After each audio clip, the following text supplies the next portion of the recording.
Hi friends, గోరుచిక్కుడుకాయను ఎలా వండుతారో మనమైతే ఇప్పుడు చూసేద్దాం.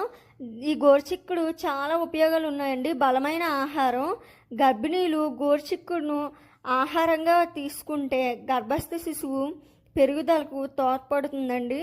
అలాగే బరువు తగ్గటం, మధుమేహ చికిత్సలో ఉపయోగపడుతుంది. రక్తంలో కొలెస్ట్రాల్ స్థాయిని తగ్గిస్తుంది. దీంట్లో ప్రోటీన్లు, ఫైబర్లు ఉంటాయండి.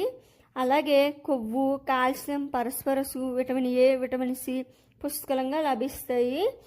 ఓకే ఫ్రెండ్స్, ఇది నచ్చితే మాత్రం లైక్ కొట్టి షేర్ చేసి మన ఛానల్ అయితే సబ్స్క్రైబ్ చేసుకోండి. ఇంకో విషయం ఉందండి, ఈ గోరుచిక్కుడు లైట్గా చేదు వస్తుంది. ఈ చేదు రాకుండా ఉండాలి అంటే ఈ విధంగా మీరు కూడా ప్రిపేర్ చేయండి. కుక్కర్లో వేసుకుని చేసుకోండి, చాలా టేస్టీగా ఉంటుంది. నచ్చితే మాత్రం వెంటనే లైక్ కొట్టేసి షేర్ చేసేయండి మీ ఫ్రెండ్స్.